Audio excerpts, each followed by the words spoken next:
Hi, I'm Laren with Imminent at Home. And I'm Lila Marie. We had a new ECC this last week and it was very interesting. We talked about the influence of women mostly in our culture, but we did talk a little bit about influencing our husbands as well. And so I'm going to be talking first, I'll be discussing kind of the history of women and also kind of demystifying what we think the history of women was like. And then I'm going to take some of the information that she discusses and kind of paint a picture of what it looks like for you practically, everyday life, and how you may want to consider living your life to maximize your impact in light of all of the history that Larry is going to share with us. I'm going to go ahead and get started talking about our past, our history as women. And we chose to do that because a lot of times we think, oh, my grandmother just had it so much easier. It was simpler times. She didn't have as much to worry about. But I think we'll find that maybe a different reality was actually true. So I started looking at like 1918 or so. Just I picked that number because it was 100 years ago. But really, the cultural shift started a little bit before that. So in about the mid 19th century, women were part of a major economic driving force, which was actually the family at that time. So if a family had a family farm, the wife was an integral part of that family business. If the family had a bakery, it was the family bakery, and the woman was an integral part of that. So the economic driver at that time was primarily the family unit, and the wife was very much a part of that. Now, of course, during this time we had the Industrial Revolution, which was well underway in some of our major cities. Um, and and in that area, so in the urban areas, home life was already starting to look significantly different because the main economic force was now the company. And so men were being taken kind of out of their home and going into a company, earning their own paycheck, doing something separate from their wife. So the wife at this time really started to feel like they were not part of that economy. They weren't a part of the decision making. And a lot of women felt maybe that their value was somewhat decreased because their work wasn't really considered work anymore. This was kind of the beginning of that idea that because they weren't earning a paycheck, their work was somehow less valuable. So it was really interesting to see, even in this short period of time, you have the influence of a wife going from her immediate family, and then during that time in the through the Industrial Revolution, her influence was still the family, but the value of it was somewhat decreased.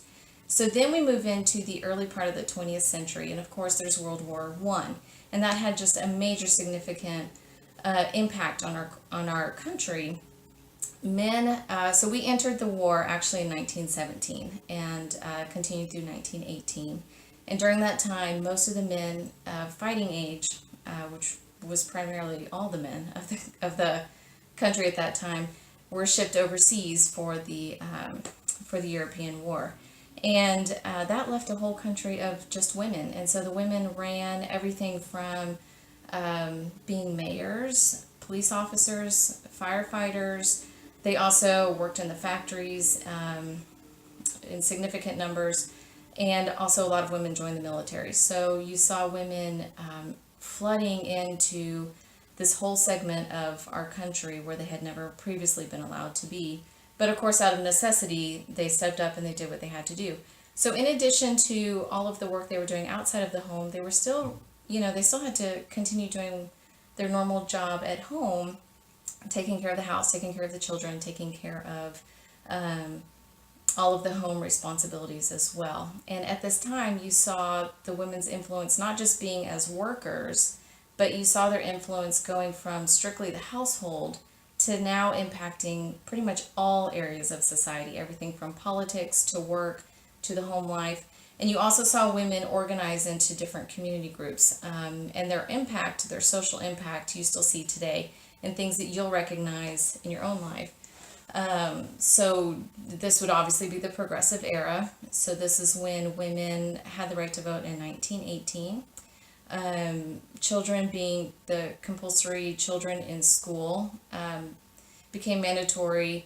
In some states it was before this, but certainly by the progressive era, that was mandatory for all children to be in school. We also had, let's see here,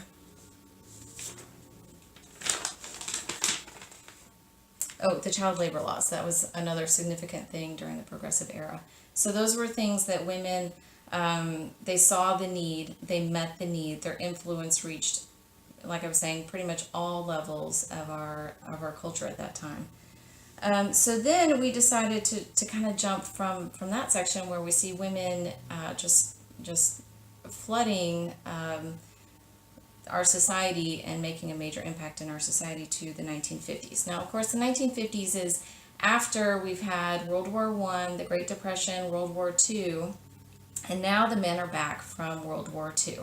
And it's a completely different thing for women at this time who've been in the workforce in mass, and now the men have come back, and of course, the jobs were supposed to go to them, and women were expected to go home and work in the home after they had been in the workforce now for several decades. Another thing that was going on in the 1950s, which was new, of course, was television. And this radically changed how people viewed their own life and what, especially for women actually, because it gave a visual image to what women ought to look like, how they should act, how they should treat their husbands, what kind of mothers they should be. It was the first time you really see an effort to be compliant with the greater society. The expectations were very well made known, or they were well known at that time because of the influence of television. And of course, we all have in our head, when you think of the 1950s, there was massive propaganda going on about women wearing their perfect little dresses and being the perfect housewife. And so for the first time, you really see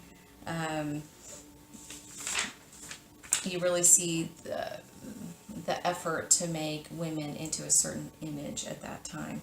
And in no small part, this is because of the Cold War. And so at the time, of course, we were fighting, not necessarily with weapons, but in messaging against communism in the Soviet Union. So for a large part, the images that you remember from the 1950s is in large part due to the propaganda we're having a war of cultures with the Soviet Union. So they were trying to show that capitalism and democracy is what was good for the family. And so those pretty perfect pictures of women dressed, again, in these perfect little dresses and just as happy as can be serving their families, that's juxtaposed against women in the Soviet Union who were widows likely and wearing gray, drab clothing. And so this was just a very effective way to show that democracy and capitalism were better than communism. And the focus really was on showing that the family was the cornerstone of America, and the family was run by the woman, and that the woman had a very significant role to play in the fight against communism. So if you feel like you understand those messages of what the perfect woman was from the 1950s, that's why the messaging was very effective during that time. But underneath that, which is really interesting, is you still have 40% of the women in the workforce. Now, for the most part, they weren't holding the same positions that they did before the men came back after the war, but still about 40% were still working. And so you have the images, the cultural images and expectations on women, and then you have their reality. And so that really created kind of an undercurrent, a problem, a growing problem that maybe wasn't manifested in the 1950s, but clearly you can see some of that being manifested in the 60s and the 70s. So it was about this time that the feminist movement really started taking hold. And again, you didn't really see the impact of the feminist movement in the 50s, but you certainly see that impact later on. During the 50s, it was also kind of the last time that we see homemaking being talked about in a favorable way. Even if it was for propaganda purposes, it was still upheld as a very important and integral part of our society. All right, so now that we've talked a little bit about women in the past, let's kind of bring it back in today and talk about what is our influence supposed to be. So what is it that God says our influence should be? And of course, as Christians, we believe that the scriptures are good for all people. of all ages, that they're applicable for all time. So how do we bring what the Lord tells us to do into our daily life? And so we thought I might start by just talking about some of the challenges that our society deals with specifically, and then Lila Marie will talk more directly about how we're influenced. She'll give a couple of examples of how we can more directly influence our life. So I'm just going to briefly talk. Clearly, this is not an exhaustive list of the challenges we face today, but number one, I think on the list of for a lot of people is going to be the decline of the family unit and the family structure. And so lots of things to discuss in there. There's everything from divorce to confusion about gender roles to our mobility and things like that. But then we also have a loss of our moral structure. And I think we are all quite aware of that. It comes from the highest levels all the way down. We have scandals in the church. We have scandals in our politics. We have scandals in our family. We are inundated with these messages also constantly in media. Additionally, speaking of media, we have a lot of images of violence and lawlessness coming to us.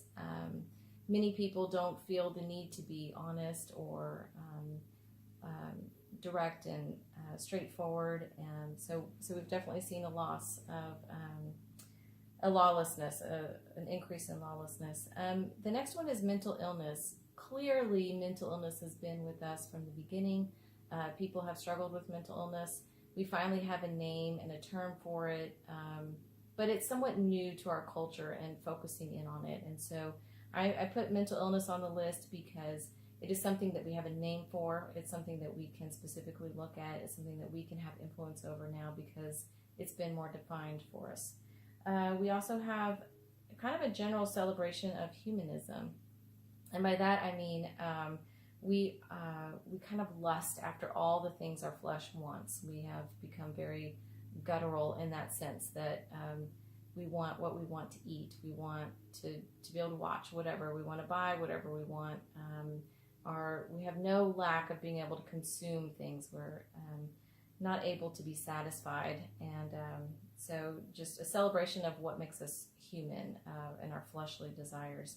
And then, of course, we can't ignore the influence of electronics in our lives and the impact that has had on us. And so, as women, how do we influence these things in our culture in a way that speaks to the scriptures and what God would have us to do? So, we'll kind of transition over to Lila Marie at this point.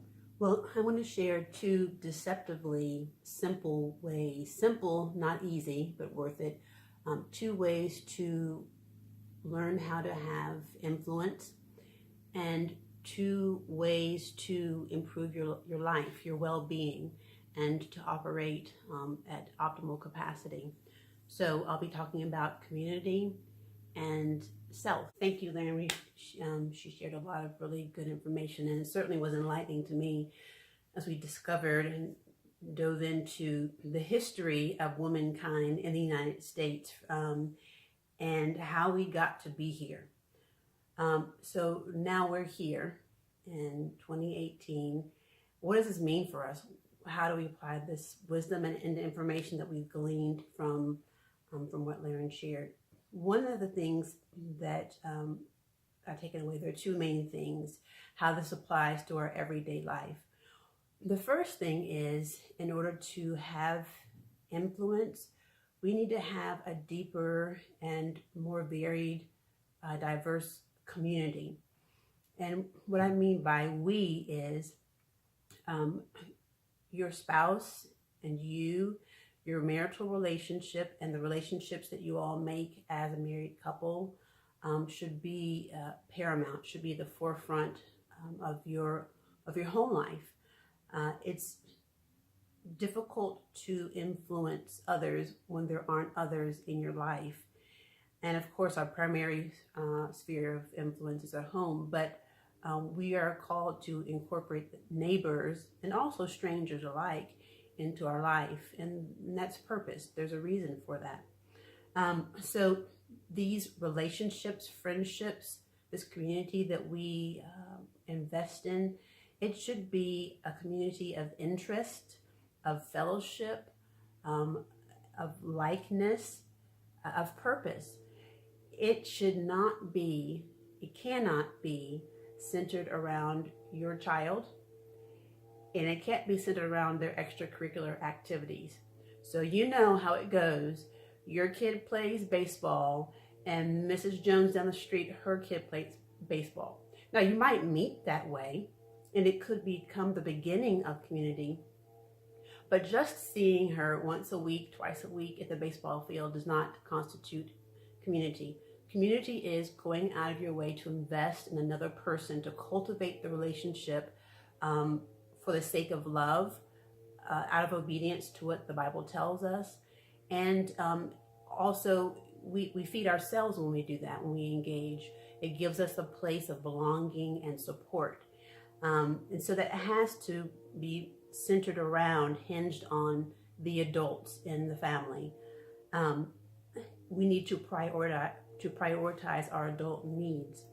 Now, this, of course, does not mean that we exclude or deny, neglect the needs of our children or anyone else in our life that has real bona fide needs. But we need to re-script how we do things in our families. Because, to quote from this book, A Gracious Space by Julie Bogart Sweeney, I've been reading this, and she was talking more directly about homeschooling, but this quote spoke to me as I was reading it the other morning. She was saying that we need to continue the practices that ensure peace, progress, and passion, and that we need to check for signs of life. So the reason, in addition to influence, the reason why we need community, to invest in community, is that in order to be a life-giving parent, a life-giving spouse, a life-giving homemaker, a life-giving member of community, we have to have life in us. And we do that by investing in the lives of others. So the second thing that goes along with that looks more specifically at you, the homemaker, me, the homemaker, the individual. And yes, we are individuals. We are real persons. Even though we may be called by the name of mom, mommy, mama, honey, whatever it is, you're still a human being, a woman, just as you were when you came into this world. So what does homemaker mean? Is it that you work in the home all day? Yes. Is it that you perhaps go to an 8 to 5? Yes. It can be, and it is, all of those things. Homemaking is the work, the effort, the intent that you pour in purposefully into your family and into your home. So I wanted to make that clear.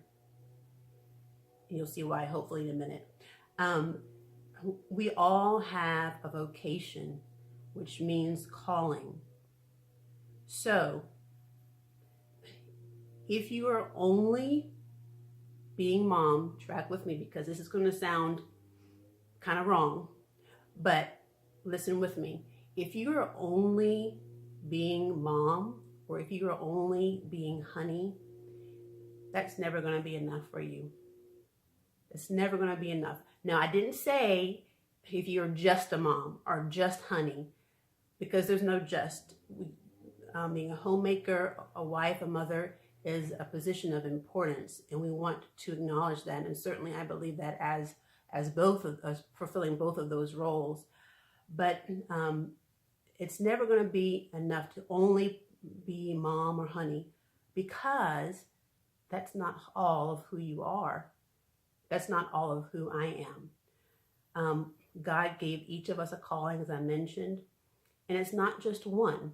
It's not just one role that we play.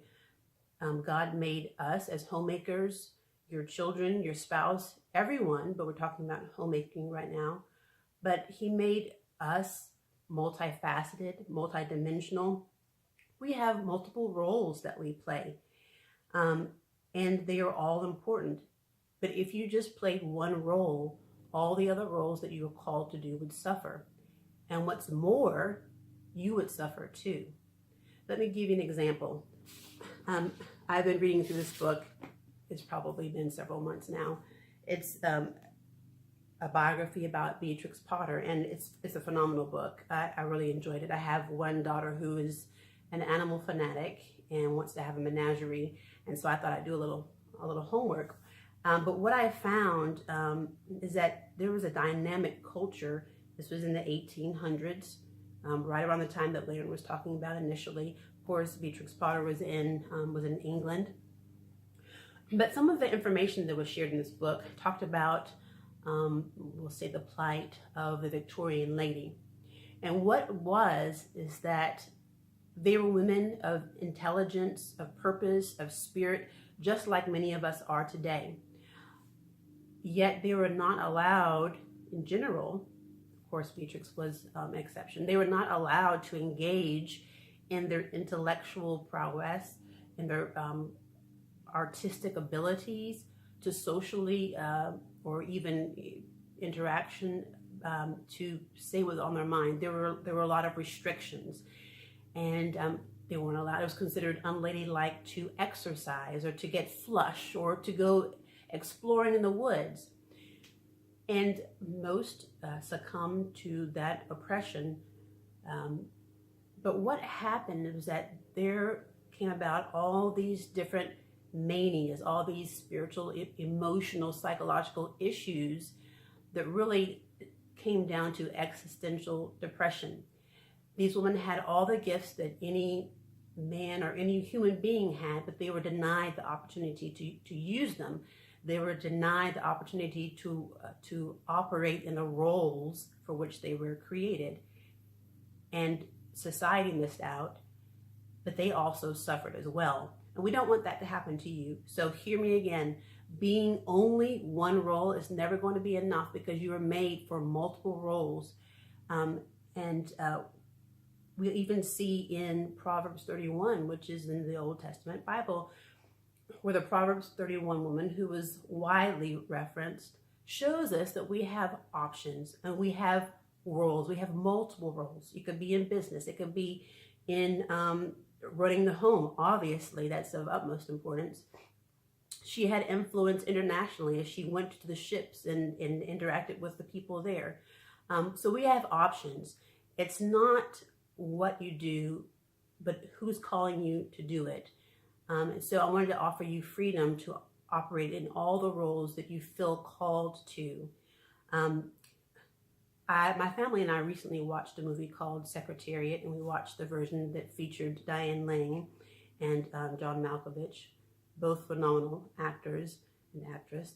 And this is the story of Penny Chenery. And she was a housewife. That was the term they used, housewife. And this story goes in the 1970s. And she inherits with full authority over the operation of her family horse farm. They were losing money, but she felt called to work in that farm. And she was the owner of the famed horse Secretariat. Now, she did not stay and begin this journey because of money. She said that she did it because she wanted to win. She was given this passion within her and this calling for that moment in time. And she followed that passion. She was a believer. And I want to tell you that I was so inspired by that story, because it illustrated that when we operate in our calling, in our roles, multiple roles that God calls us to, even as a primary of being a homemaker, that we have magnificent influence. Because at the end, towards the end of the movie, her children and her husband, who until that point had begrudgingly humored her efforts, began to understand and witness the effect, the impact, the influence, the importance, the eminence of what she did with her life. They began to see her in a new light. And it made me think about Exodus, when the Lord told Moses and Aaron to go to Pharaoh and to tell him to let the Israelites go. And the Bible was specific to say, so that the Egyptians will know that I am God.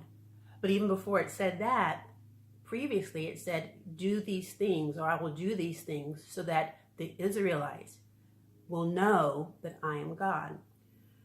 So I mention that because Penny Chenery's life, that role that she said yes to, was not just for her.